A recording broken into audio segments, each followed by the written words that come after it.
right, everybody, so the new issue I've been dealing with is the last couple times I've parked my Jeep, I've smelled like a burnt metal smell after parking it, and kind of wondered to myself, hey, I wonder what that is. I was assuming maybe it was some sort of bearing or whatever, but what I did was I went ahead and grabbed a digital thermometer here, or infrared thermometer I should say, and I went ahead and checked the temperatures of a few of the components. I started with the differential, the end of the axle, the hub, and the hub seemed kind of hot, but then what I did was I checked the brakes. I don't know if you can see in the video too well, but my brake rotor right now is 165. It was 300 degrees a few minutes ago, and the pad was 250. This is 150, 165-ish, and the caliper is about 160.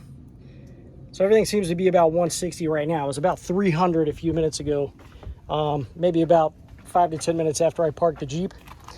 But what's significant about that is that this side is much cooler. It's only 30 degrees cooler right now, but it was about 100 degrees difference when I first parked the Jeep. So that's how you're going to be able to diagnose what's going on with this, is what your temperatures are one side to the other. Clearly, the driver's side is hotter than the passenger side. So what I'm going to go ahead and assume at this point, and I think is a pretty safe assumption with these things, is that my brake line is collapsing internally, the rubber hose. I've read that that's pretty common with these things. So what I did was I ordered a stainless steel kit from Rough Country on Amazon. It was 75 bucks. It's going to be here Tuesday, and then we'll go ahead and change this out and see if that fixes the problem. After figuring out that you've got a problem with your line, I did want to just say really quickly, as a temporary fix, what you could do and what I did so I could drive the Jeep today was, you see this little bracket right here? What's actually happening is rust is forming inside that little bracket and pinching the hose. So if you take a screwdriver and kind of pry this outward in that direction, being very careful with your wheel speed sensor wire here, and also that you do not pierce your shock tower. But what you can do is kind of pry that out a little bit, and that will relieve the pressure buildup that's happening inside that hose. I did that, and I was actually able to drive the Jeep today without any errors. When I came home today, I checked it and saw that it was at 200 degrees instead of 300 degrees like it was the other day. But really all you're gonna have to do to get this hose out is, of course, remove the wheel speed sensor from it right here like this. Just kind of pull it out of the way.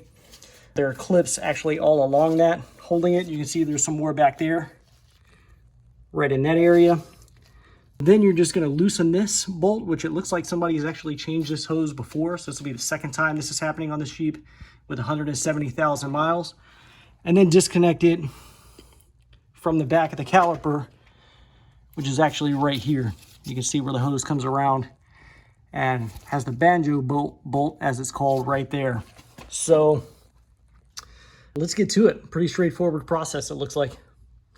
Another thing you're going to have to do is probably unbolt the bracket right here. That looks like a 10 millimeter. But I have some Rough Country steel braided lines, some line wrenches.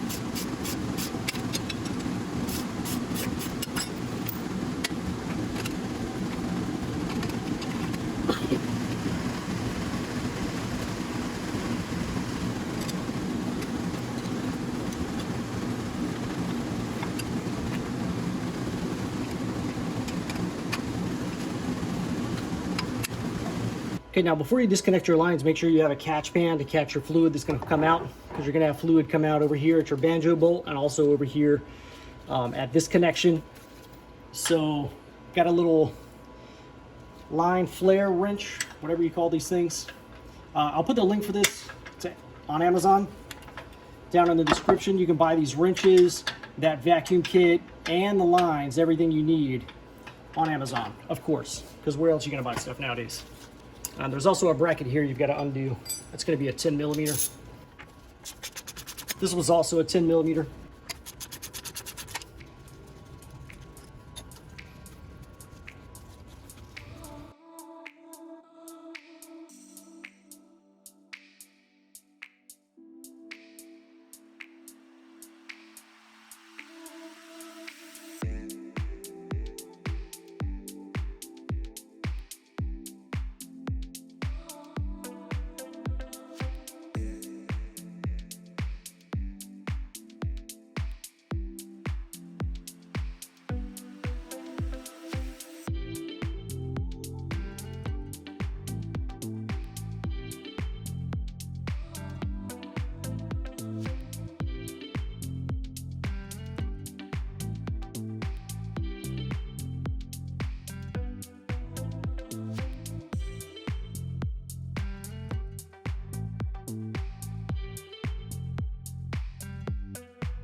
So next you want to remove your banjo bolt deck here.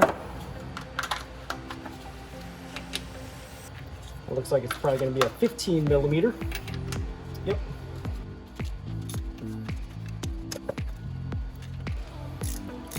Try not to fling my brake lines all over the place and make a mess with those. So old fitting is out. Make sure that you get that copper washer out of there. That you've got both of those out of the way.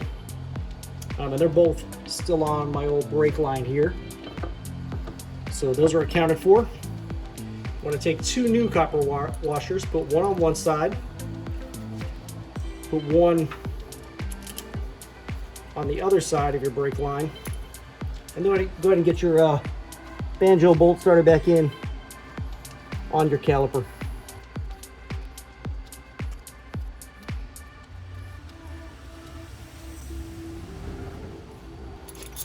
I'll go ahead and torque this to spec. I do believe it's 23 foot-pounds.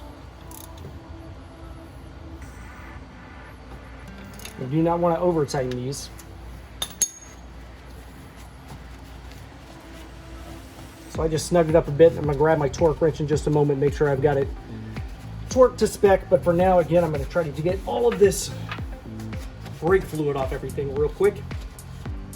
So the next thing you're going to notice is that your brake line looks all crazy.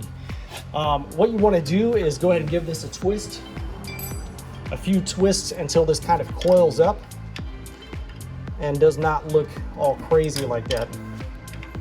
So you see I'm kind of twisting this, it's coiling as I'm twisting it. See how it's making a nice little coil there to get away from the wheel. And you want to make sure that it's not contacting anything either.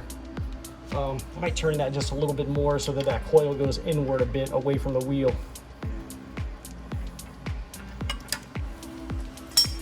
But that way you've got kind of a lot of suspension travel there.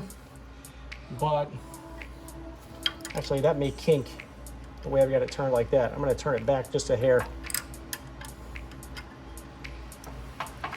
So that's kind of the key, is you want it to make kind of a coil shape like this. You don't really want it touching anything. That way when the suspension travels and moves, this is out of the way of everything. But I think that looks good, so I'm going to go ahead and move my bracket back into position. Use the previous hardware to reattach my bracket here. Get that started, my little 10 millimeter. I'll go ahead and tighten that down.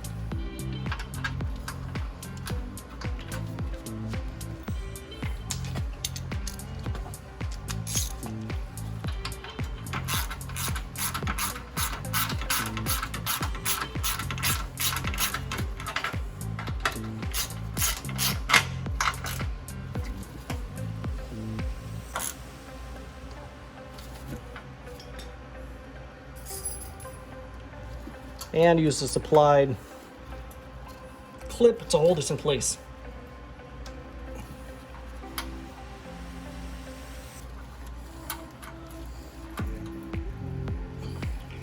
just give that a little tap with a bit of a hammer. Rubber mallet action, and we're in. Make sure you retorque this nut as well, the flare nut. Torque your banjo bolt, and this is it for the rear. It's that simple, guys. So as promised, guys, here's the front side again real quick. As you can see, I just kind of twisted it around until I got it to a coil where it's going to be clear of any suspension travel components going up and down. It's also going to be clear of the tire as it's rotating, and you also want to account for when you're turning your wheels, you don't want, as it turns in, for it to rub right here on your brake line. It may even be a good idea to kind of give it a little zip tie right here, just to kind of get it out of the way. This is how I've got the fronts routed. I apologize for not getting a full video on the front, but literally the front is the same as the rear. You just disconnect your line here, put your new line on, disconnect your banjo bolt, put your 2 copper washers on, sandwich them right in there, torque it down. Not rocket science here, guys, but thank you very much for watching. I hope you enjoyed the video. Make sure you hit the like and subscribe button. Thank you very much for watching, YouTube. Everyone, if you enjoyed today's video, I would invite you to go ahead and hit the subscribe button down below right there on the right-hand corner.